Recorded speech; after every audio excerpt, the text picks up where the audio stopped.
নমস্কার, story officially চ্যানেলে আপনাদের প্রত্যেককে স্বাগত। আজকে আমার শরীরটা তেমন ভালো নেই, কিন্তু তবু আমি একটা ছোট্ট ভিডিও করছি। আসলে এটা করতেও আমার ভালো লাগে, ভালোবেসেই করি। তাই শরীরটা তেমন ভালো নেই, তবু আমি চেষ্টা করছি। আমি আজকে একটা রামায়ণের একটা ছোট্ট অংশ বলবো। আসলে রামায়ণ কথার অর্থই হলো প্রত্যেকটা পংক্তি, প্রত্যেকটা শব্দ আমাদেরকে শিক্ষা দেয়। আসলে ত্রেতা যুগে ভগবান বিষ্ণু যে রাম অবতার হয়েছিলেন, একটা মানব অবতার রূপ নিয়েছিলেন তিনি। তার ভেতরে কোনো ঐশ্বরিক শক্তি নিয়ে তিনি কিন্তু সেখানে প্রকাশ করেননি। একজন মানুষের মধ্যে যেই রকম শক্তি থাকে, মানুষের বিপদ আসলে একজন মানুষ সেই বিপদ থেকে কী করে নিজেকে রক্ষা করবে, এই সমস্ত কিছু শিক্ষা আমাদের রামায়ণ দেয়। যদি আমাদের যে কোনো পরিস্থিতির থেকে আমরা কী করে সেই পরিস্থিতির থেকে নিজেকে রক্ষা করব, এবং বনের মধ্যে থেকে যেখানে আমরা থাকব তাদের সঙ্গে কেমন ব্যবহার আচরণ করে থাকতে হয়, সেই রকম পরিস্থিতি যদি আসে, সেই সমস্ত শিক্ষাও আমাদের রামায়ণ দেয়। আসলে রামায়ণ আমাদেরকে প্রকৃত মানুষের জীবনে, আমাদের প্রত্যেকটা মানুষের জীবনে, আমাদের জন্মের থেকে মৃত্যুর পর্যন্ত আমরা কিন্তু প্রত্যেকেই একই রকম ভূমিকা আমাদের পালন করে যেতে হয়। প্রত্যেকের জীবনে এই ভূমিকাগুলো আসবেই। কারো জীবনে যে অন্যরকম ভূমিকা তার পালন করতে হবে তা কিন্তু না। প্রত্যেকের জীবনে এই ভূমিকাগুলো আসবেই।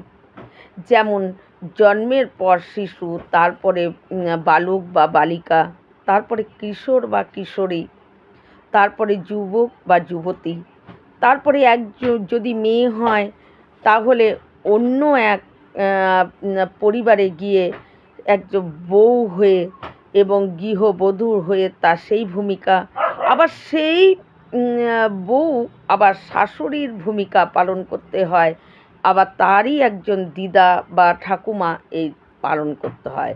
এটা যে খালি একজনের জন্য তা না, প্রত্যেকের জীবনে এই ভূমিকাগুলো পালন করে করেই চলতে হয়। তাই রামায়ণ আমাদেরকে শিক্ষা দেয় যে জীবনের প্রত্যেকটা ভূমিকা পালন করার সময় প্রত্যেকটা ভূমিকায় শ্রেষ্ঠতা অর্জন করো। সেটাই আমাদেরকে রামায়ণ শেখায়। যে একজন যখন একজন সন্তান হয়ে যখন আমরা মা বাবার কাছে থাকি এবং মা বাবা যখন বৃদ্ধ হয়ে যায়, একজন আদর্শ সন্তানের ভূমিকা যখন আমাদের পালন করতে হয় জীবনে, তখন সেই সন্তানের ভূমিকা কি, সেই ভূমিকাটায় যাতে শ্রেষ্ঠতা অর্জন করতে পারি সেই রকম ভূমিকাই পালন করতে হয়। একজন আদর্শ সন্তানের যা কর্তব্য সেটা। তারপর যখন আমরা মেয়ে হলে হয়তো বিয়ে হয়ে অন্য বাড়ি যায়, এবং ছেলে হলে সেই একজন যে মা বাবার সন্তানের ভূমিকা এতদিন পালন করেছে সেই আবার পিতা হয়, তাই তখন তার পিতার ভূমিকা পালন করতে হয়। তাই জীবনে আমাদের প্রত্যেকেরই এই সমস্ত ভূমিকা পালন করে চলতে হয়, এবং সেই ভূমিকাগুলোতে কী করে শ্রেষ্ঠতা অর্জন করব সেটাই হলো শিক্ষা দেয় রামায়ণ। তাই আমরা যাতে প্রত্যেকটা ভূমিকায় শ্রেষ্ঠতা অর্জন করতে পারি, আর সেটার শিক্ষা যদি আমরা রামায়ণকে দেখে সেই শিক্ষা গ্রহণ করে আমরা চলি, তাহলে আমাদের জীবনের সব ভূমিকাতেই আমরাও শ্রেষ্ঠতা অর্জন করতে পারব। যেমন ভগবান রাম, তিনি ভাই হিসাবে শ্রেষ্ঠ, স্বামী হিসাবে শ্রেষ্ঠ, এবং তিনি একজন সন্তান হিসাবেও তিনি শ্রেষ্ঠ। তাই সেই রকম শ্রেষ্ঠতা অর্জন করার জন্যই রামায়ণ, যা আমাদের শিক্ষা দেয় যে সব কিছু। তাই আজকে যে আমি কাহিনীটি বলতে চলেছি, সেই কাহিনীর মধ্যেও কিন্তু ভগবান রাম শিক্ষা দিয়ে গেছেন, এবং লক্ষ্মণকে শিক্ষা দেওয়ার মাধ্যমে তিনি আমাদেরকেও, গোটা জগৎকে তিনি শিক্ষা দিয়েছেন যে জীবনে যদি এই রকম কোনো পরিস্থিতি আসে, তাহলে জীবনে কি কি কেমনভাবে থাকা উচিত, সেটা আমাদেরকেও শিক্ষা দেন। তাই যেদিনকে নাকি যে ছেলে রাবণের ছেলে, অনেক ছেলে ছিল, কিন্তু তার মধ্যে ইন্দ্রজিতের মতন, রাবণের সবচেয়ে ইন্দ্রজিতের বলের উপরই কিন্তু ভরসা করে রাবণ যুদ্ধে তিনি এত অহংকার, এত তার দম্ভ সব কিছু ছিল। ইন্দ্রজিতের বলের উপর কিন্তু তার অনেকটা অহংকার ছিল, এবং এই যুদ্ধে ইন্দ্রজিতের বলের উপরই তার সবচেয়ে ভরসা ছিল। কিন্তু সেই ইন্দ্রজিৎ তিনি মহাবীর ছিলেন, সমস্ত দিব্য অস্ত্র জ্ঞান তার ছিল, শিবের পশুপাতত্ব অস্ত্র, ব্রহ্ম অস্ত্র, নারায়ণ চক্র, সমস্ত অস্ত্রের জ্ঞান তার ছিল, এবং একজন বড় বীর, যার রাবণের মতন একজন বড় শক্তিশালী, এবং ওই রাবণের মতন একজন বড় যোদ্ধাকেও মানে ইন্দ্রজিতের ভরসা করতে হয়েছিল। তার বাহুবলের উপরই রাবণ নিজেকে আরও গর্ববোধ করত। তাই সেই ইন্দ্রজিতের সঙ্গে যখন লক্ষ্মণের যেদিন যুদ্ধ হয়, আর সেই যুদ্ধে ইন্দ্রজিৎ যেদিন, তার মৃত্যু নিশ্চিত ছিল। কিন্তু যেদিনকে লক্ষ্মণ ইন্দ্রজিতের সঙ্গে যুদ্ধ হবে, করতে যাবে, সেদিনকে সকালবেলা রাম তখন পুজো করছে, আর লক্ষ্মণ রামের কাছে আশীর্বাদ নিতে যায়, যে যুদ্ধে যাবে, তাই দাদার আশীর্বাদ নিতে যায়। কিন্তু রাম, হনুমান তার পাশেই ছিল, হনুমানকে জিজ্ঞাসা করে, হনুমান, যুদ্ধ হতে আর কত দেরি আরম্ভ হতে? তখন হনুমান বলে যে, প্রভু, আর কিছুক্ষণ দেরি আছে, এখন তো কেবল সকাল, আর একটু পরে। তখন রাম লক্ষ্মণকে বলে যে, লক্ষ্মণ, তুমি নগরের দিকে চলে যাও, এবং ওই নগরের দিকে যাওয়ার সময় তোমার প্রথম যার সঙ্গে দেখা হবে, তার থেকে তুমি একটু অন্ন ভিক্ষা করে নিয়ে আসো, তার কাছে একটু অন্ন ভিক্ষা চাবে। লক্ষ্মণ আর হনুমান তারা বুঝতেই পারে না, এদিকে রাম আবার পুজোতে তিনি মগ্ন হয়ে যায়, পুজো করতে আরম্ভ করে দেয়। আর হনুমান আর লক্ষ্মণ দুজনের মধ্যেই একটা প্রশ্ন মনের মধ্যে থাকে, যে আশীর্বাদের সঙ্গে ভিক্ষার কী সম্পর্ক? হনুমানের মনের মধ্যে একটা প্রশ্ন, যেন ঝড় উঠে যাচ্ছে, যে গেল আশীর্বাদ নিতে আর বলল ভিক্ষা করতে, আর যা প্রথমে যাকে দেখবে তার থেকে অন্ন ভিক্ষা। এই সঙ্গে, যুদ্ধের সঙ্গে, আশীর্বাদের সঙ্গে আর এই ভিক্ষার সঙ্গে কি সম্পর্ক, কিছুতেই তারা বুঝতে পারছে না।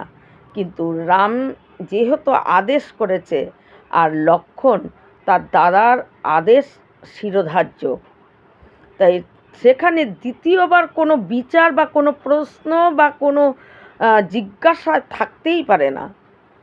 তাই লক্ষ্মণ কী করে, যে আশীর্বাদ নিতে যায়, তাকে ভিক্ষা করতে বলেছে, মনের মধ্যে প্রশ্ন নিয়েই লক্ষ্মণ নগরের দিকে রওনা হয়, হাতে একটা পাত্র নিয়ে। কারণ রাম বলেছে যে নগরের দিকে একটা পাত্র নিয়ে যাও, এবং প্রথমে যাকে দেখবে তার থেকে একটু অন্ন ভিক্ষা নিয়ে আসো। এখন লক্ষ্মণ নগরের দিকে যায় হাতে পাত্র নিয়ে। পাত্র নিয়ে যেতে যেতে লক্ষ্মণের সঙ্গে প্রথম দেখা হয় রাবণেরই এক সেনার।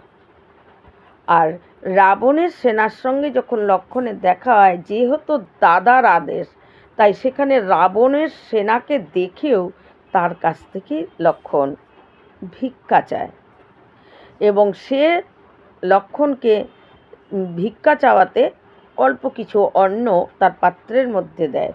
লক্ষ্মণ সেই অন্ন শুদ্ধা ওই ভিক্ষা পাত্র নিয়ে রামের কাছে আসে, এবং রামকে সেই ভিক্ষা পাত্র নিবেদন করে, যে আমি প্রথমে যাকে দেখেছি এবং তার থেকেই আমি এই অন্ন ভিক্ষা নিয়ে এসেছি বলে রামকে নিবেদন করে। রাম তখন লক্ষ্মণকে আশীর্বাদ করে যে যাও, যুদ্ধে তুমি বিজয়ী হব এবং তোমারই জিত হবে, যুদ্ধে যুদ্ধে তোমারই জিত হবে বলে লক্ষ্মণকে যুদ্ধ করতে পাঠিয়ে দেয়। এবং লক্ষ্মণ ইন্দ্রজিতের মতন একজন শক্তিশালী একজন বীর যোদ্ধার সঙ্গে লক্ষ্মণ লড়তে যাচ্ছে এবং সঙ্গে হনুমান আছেই এবং আরও সব সেনা, বানর সেনা তারাও ছিল। তা লক্ষ্মণ ও হনুমানের পাশেই আছে এবং ইন্দ্রজিৎ লক্ষ্মণকে দেখে প্রথমে সে তো নিজের শক্তিতে, নিজের অহংকারে সে মত্ত হয়ে হা হা করে হাসতে থাকে এবং হাসতে হাসতে প্রথমেই পশুপাতিত্ব, শিবের অস্ত্র, নারায়ণের চক্র এবং ব্রহ্মার অস্ত্র লক্ষ্মণকে উদ্দেশ্য করে সে নিক্ষেপ করে।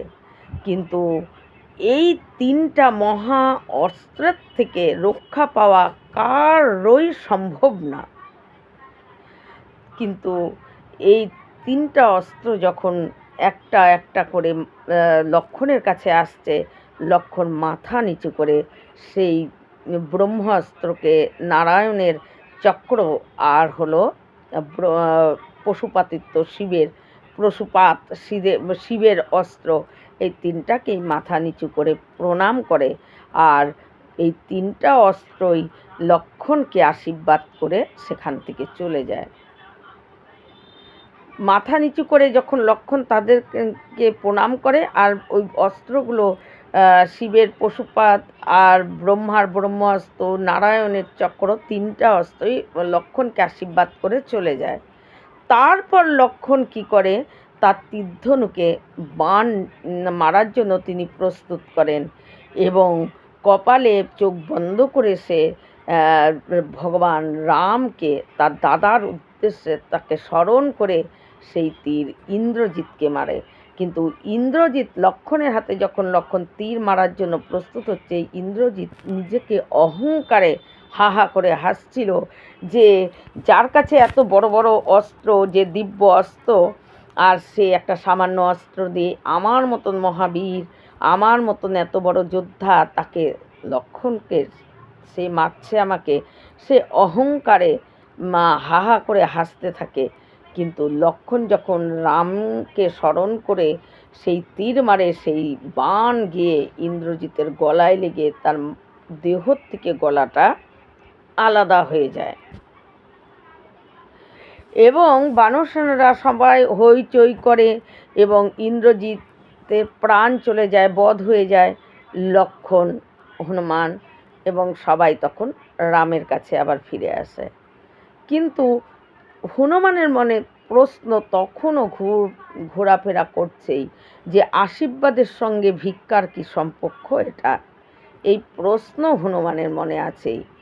হনুমান তখন প্রভুকে জিজ্ঞাসা করে, ভগবান রামকে, যে প্রভু, একটা প্রশ্ন আমি এখনো কোনো সমাধান করতে পারছি না, আমি কিছুতেই বুঝতেই পারছি না, তাই আমি একটা প্রশ্ন আপনাকে করতে চাই। তখন রাম একটু মুচকি হেসে হনুমানকে বলে, করো, কি প্রশ্ন করবে, কি প্রশ্নের তুমি সমাধান পাচ্ছ না বলো। তখন হনুমান বলে যে যখন সকালবেলায় লক্ষ্মণ ভাইয়া তোমার প্রভু আপনার কাছে আশীর্বাদ নিতে গেল যে ইন্দ্রজিতের সঙ্গে যুদ্ধে করতে যাবে, তার জন্য আপনার আশীর্বাদ তো খুবই প্রয়োজন, তাই আশীর্বাদ নিতে গেল আর আপনি তাকে ভিক্ষায় পাঠিয়ে দিলেন। তাই আশীর্বাদের সঙ্গে ভিক্ষা আর যুদ্ধ এগুলো নিয়ে আমি কোনো উত্তর খুঁজে পাচ্ছি না, এর কারণ কি সেটাও আমি বুঝতে পারছি না। আপনি যদি প্রভু দয়া করে আমাকে এটাকে বলেন। তখন ভগবান রাম সে একটু মুচকি হেসে লক্ষ্মণ আর হনুমানকে বলে, হনুমান, আসলে আমি জানি যে ইন্দ্রজিতের কাছে বড় বড় সব অস্ত্র আছে, যেমন শিবের অস্ত্র, নারায়ণ অস্ত্র, ব্রহ্মা অস্ত্র, আর ইন্দ্রজিৎ এমনই একজন সে এই অস্ত্রের দ্বারা পৃথিবী প্রলয় হয়ে যাক বা নষ্ট হয়ে যাক, সেই দিকে তার কোনোই লক্ষ্য থাকবে না। সে এগুলোকে নিক্ষেপ করবেই লক্ষণের দিকে, আমি জানি। কিন্তু এই রকম বড় বড় অস্ত্রগুলো, এই অস্ত্রগুলোর কাছে রক্ষা পাওয়ার কারোই সম্ভব না। তাই এই অস্ত্র থেকে রক্ষা পেতে গেলে নিজেকে মানে নিজেকে ছোট করতে হবে তার কাছে, এবং তাকে সম্মান জানিয়ে তাকে বড় হিসাবে প্রণাম করতে হবে, তার কাছে মাথা ঝুঁকাতে হবে। আর সে যদি মাথা না ঝুঁকায়, তাহলে সেই অস্ত্রের থেকে রক্ষা পাওয়া কারো ক্ষমতা নেই। তাই আমি জানি লক্ষণ একটু রাগী, তার ভিতরে একটু রাগ বেশি, তাই তাকে মাথা ঝুঁকাতে হয় কি করে। তাই সেটাকে শিক্ষা দেওয়ার জন্য আমার কাছে যখন আশীর্বাদ নিতে এসেছিল, আমি তাকে ভিক্ষায় আগে পাঠাই। জানি যে যদি ভিক্ষা করতে যায়, কারো কাছে ভিক্ষা, কোনো কিছু ভিক্ষা চাইতে হলে, কারো কাছ থেকে কোনো জিনিস চাইতে হলে, সেটা কি নিজেকে কি খুব গর্ব বা অহংকারের সঙ্গে কারো কাছে চাইলে সেখানে কি ভিক্ষা হয়? ভিক্ষা চাইতে হলে, কোনো কিছু চাইতে গেলে তাকে নিচু একটু ছোট হতে হয়, একটু নিচু হয়ে এবং মৃদু স্বরে, মিষ্টি স্বরে, ধৈর্য সহকারে তার কাছে ভিক্ষা চাইতে হয়। তাই এবং মাথাটাকে নিচু করতে হয়, নিজেকে শান্ত এবং ধৈর্য তৈরি করতে হয়। যদি কেউ ভিক্ষা চাইতে এসে যদি তার ভিতরে কোনো ধৈর্য না থাকে, সে কিন্তু ভিক্ষা পায় না। ভিক্ষা চাইলো, নিজের মেজাজ করে ভিক্ষা চাইলো, তাহলেও ভিক্ষা কেউ দেয় না। ভিক্ষা চাওয়ার স্বরই আলাদা হওয়া উচিত। তাকে বিলম্বতা, নিচু, একটু শান্ত, এইভাবে ভিক্ষা চাইলেই তো, কোনো কিছু চাইতে গেলে তো এইভাবেই চাইতে হয়। মাথাটাকে একটু নিচু করে কারো কাছ থেকে নরম সুরে এবং নিজেকে ছোট করে চাইতে হয়। অহংকার করে, মেজাজ করে, রাগ দেখিয়ে কারো কাছে কোনো জিনিস চাওয়া, এটাকে ভিক্ষা বলে না। এটাকে তো ভিক্ষা বলে না, এটাকে যে জোর জবরদস্তি বলে, জোরে চেয়ে নিলাম, কেড়ে নেওয়া বলে। তাই লক্ষণের একটু রাগ বেশি, তাই তারকে আমি কেমন করে যে কারো কাছে মাথাটা নিচু করতে হয়, নিজের অহংকার এবং ত্যাগ করে কোনো বড় যুদ্ধ করতে গেলে তার ভিতরে প্রথমেই আগে নিজেকে ছোট করে দেখাটা, দেখলেই কোনো বড় যুদ্ধে সেই হতে পারে বিজয়ী। যদি কোনো যুদ্ধে জয় হতে হয়, তাহলে ধৈর্য আর নিজেরকে অহংকার ছেড়ে নিজেকেও একটু ছোট করে দেখতে হয়। কিন্তু অহংকার করে নিজেকে যদি আত্মহারা, নিজেকে যদি বড় করে দেখে, তাহলে এই বড় বড় কোনো যুদ্ধে যদি ধৈর্য না থাকে, যদি নিজেকে অহংকারে আত্মহারা হয়ে থাকে, তাহলে সেই যুদ্ধে কখনো জয় হওয়া হয় না, যায় না, কিছুতেই যাবে না। অহংকারের নষ্ট হয়ে যায় এবং নিজের বিশ্বাস যদি নিজের উপরে অতিরিক্ত থাকে, তাহলেও কিন্তু সেই যুদ্ধে জয় হওয়া যায় না। তাই সবসময় শত্রুকে বড় ভেবে নিজেকে ছোট করে এবং তার দিকে যুদ্ধ করলেই বড় যুদ্ধে জয়ী হওয়া যায়। তাই এই শিক্ষাটা যাতে লক্ষণ ভিক্ষা করতে গেলে লক্ষণের ভিতরে নিজের মধ্যে যে কেমন করে একটা নরম এবং শান্ত এবং ধৈর্য, আর নিজেকে একটু মাথা নিচু করে অহংকার মুক্ত করার জন্য আমি লক্ষণকে প্রথমে ভিক্ষা আনতে বলেছিলাম। যদি লক্ষণকে ভিক্ষা আনতে এই জন্যই বলেছিলাম, আমি জানি যখন ওই বড় বড় অস্ত্রগুলো ইন্দ্রজিৎ লক্ষণকে দেখে তার দিকে এগুলোকে বাণগুলোকে ছুড়বে, তখন লক্ষণ যদি নিজের অহংকারে থাকে সেই বাণগুলোর সামনে, তাহলে এই বড় বড় অস্ত্র থেকে কেউ রক্ষা পেত না। কিন্তু তাদের সামনে যখনই লক্ষণ ঝুঁকে গেছে, এবং তাদেরকে প্রণাম করেছে, সেই বাণগুলো এবং পশুপাত এবং ব্রহ্মাস্ত্র এবং নারায়ণ চক্র সব কিছু লক্ষ্মণকে আশীর্বাদ করে তারা চলে গেছে, ক্ষমা করে দিয়েছে, তাকে আশীর্বাদ করে চলে গেছে। দেখো হনুমান, লক্ষ্মণ যখন ইন্দ্রজিৎকে বাণ মারার জন্য প্রস্তুত হলো, এবং সেই বাণ মারার সময় লক্ষ্মণ কিন্তু আমাকে স্মরণ করেছিল। আর ইন্দ্রজিৎ নিজের অহংকার, নিজের বল, নিজের আত্মহারা হয়ে লক্ষ্মণের দিকে সেই বাণ মারছে বলে তাকে তুচ্ছ তাচ্ছিল্য করে এবং নিজেকে অনেক মহান, অনেক বড় মনে করে সে হাসছিল।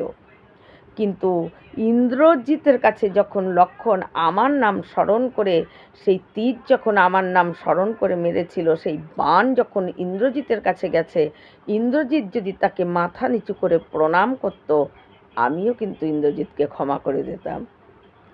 কিন্তু লক্ষ্মণ যাতে ওই ইন্দ্রজিতের বড় বড় বাণগুলোকে সে মাথা নিচু করে প্রণাম করে, আর তার জন্যই আমি লক্ষ্মণকে ভিক্ষা করতে আজকে পাঠিয়েছিলাম, যে তাকে আগে যুদ্ধ করতে যাওয়ার আগে নিজেকে কেমন করে ছোট হতে হয়, এবং ধৈর্য এবং একদম একদম মানে যেটাকে নাকি তার ভিতরে কোনো অহংকার শূন্য, কারো কাছে কোনো জিনিস অহংকার বশে চাওয়া যায় না, ওটাকে ভিক্ষা বলে না।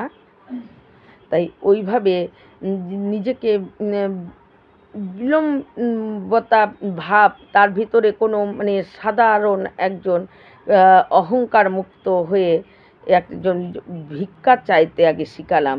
কারণ ভিক্ষা চাওয়ার মধ্যে দিয়েই তার ভিতরে আসে যে নম্রতা এবং অহংকার শূন্য এবং ধৈর্য সম্পূর্ণ, যাতে এই তিনটা লক্ষণের ভিতরে থাকে, তার জন্য আমি ওকে ভিক্ষা করতে পাঠিয়েছিলাম। তখন হনুমান বুঝতে পারে। আর এই লক্ষণকে শিক্ষা দেওয়ার মধ্যে ভগবান রাম আমাদেরকেও শিক্ষা দেয় যে প্রত্যেকটা জীবনে যে কোনো যুদ্ধতে নিজেকে অহংকারী, নিজেকে বলবান এগুলো ভাবলে সেই যুদ্ধে তুমি জয় হতে পারবে না। নিজেকে শান্ত এবং নিজেকে ছোট, একদম সরল, এই রকম ভাব যদি তোমার ভিতরে রাখো, তাহলে জীবনে যে কোনো পরিস্থিতি, যে কোনো যুদ্ধই আসুক না কেন, আমাদের জীবনও তো একটা যুদ্ধের মধ্যে দিয়ে আমাদের জীবন কাটে। প্রতিটা মুহূর্তে আমাদের জীবনে যুদ্ধ আসছে। তাই সেই যুদ্ধের থেকে যদি নিজেকে জয় করতে চাও, বা আমরা যদি নিজেকে জয় পেতে চাই, তাহলে আমাদের ভিতরেও ধৈর্য এবং অহংকার শূন্য, আর নিজেকে অনেকটা ছোট, মাথা নিচু করে, অন্যকে বড় করে দেখো না কেন, নিজেকে মাথা নিচু করে থাকো, দেখো জয় কিন্তু তোমার নিশ্চিত। তাই অহংকার, আত্মহারা, নিজেকে অনেক বড় ভাব নিয়ে কোনো বড় যুদ্ধে জয়ী হওয়া যায় না। এই শিক্ষাই আমরা রামায়ণ থেকে পাই। আর ভগবান রাম তিনি নিজে লক্ষ্মণকে শিক্ষা দেওয়ার মাধ্যমে এবং আমাদের গোটা জগৎকে এই শিক্ষাই দেয়। কারণ আমরাও কিন্তু প্রতিটা মুহূর্তে একটা যুদ্ধের মধ্যে দিয়েই যাচ্ছি। হয়তো যে যুদ্ধ আমরা কুরুক্ষেত্রের যুদ্ধ, রাম রাবণের যুদ্ধ, এগুলোকে আমরা বলি, কিন্তু আমাদের জীবনেও কিন্তু এই রকমই একটা যুদ্ধ দিয়েই আমাদের প্রতিটা মুহূর্ত যাচ্ছে। তাই সেই যুদ্ধে জিততে হলে আমাদেরও ধৈর্য, নিজেকে সরল এবং সোজা, অহংকার মুক্ত করে আমাদের জীবন চলতে হবে। তাহলেই আমরাও জয়ী হব। এই রকম ভিডিও পাওয়ার জন্য আমার চ্যানেলটিকে সাবস্ক্রাইব করবেন। নমস্কার।